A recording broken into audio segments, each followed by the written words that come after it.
స్నేహితునికి ఇవ్వగల గొప్ప బహుమతి గురించి ఇది ఒక సంక్షిప్త విశ్లేషణ.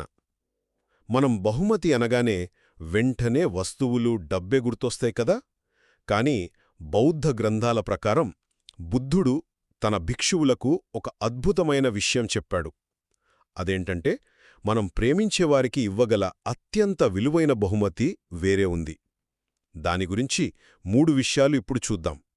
మొదటి విషయం, అసలు ఆ గొప్ప బహుమతి ఏంటి? అది మనం బయటనుంచిచ్చేది కాదు. వాళ్ళకి స్మృతి అంటే మైండ్ఫుల్నెస్ సాధనను పరిచయం చేయడమేనట. అంటే వాళ్లను 4 రకాల స్మృతి ప్రస్థానాలలో నిలబెట్టడమే మనం ఇవ్వగల అసలైన రక్షణ.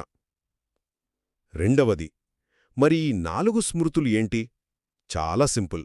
1 శరీరం మీద కవనం, అంటే మన శ్వాస, మనం కూర్చున్న తీరు లాంటివి. 2 భావాల మీద, అంటే మనకు కలిగే ఫీలింగ్స్ సుఖంగా ఉందా, బాధగా ఉందా అని గమనించడం. 3 మనసు మీద, అది ప్రశాంతంగా ఉందా, కోపంగా ఉందా అని తెలుసుకోవడం. ఇక ఆఖరిది మానసిక లక్షణాల మీద, అంటే మనసులో వచ్చే సందేహాల లాంటివి గమనించడమన్నమాట.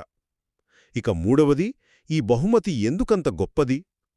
చూడండి, మనం ఇచ్చే మిగతా సహాయాలన్నీ తాత్కాలికం, బయటనుంచి వచ్చేవి.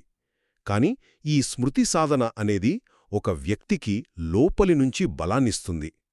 ఏ కష్టమొచ్చినా వాళ్లను వాళ్లే నిలబెట్టుకునే ఒక టూల్ ఇచ్చినట్టు.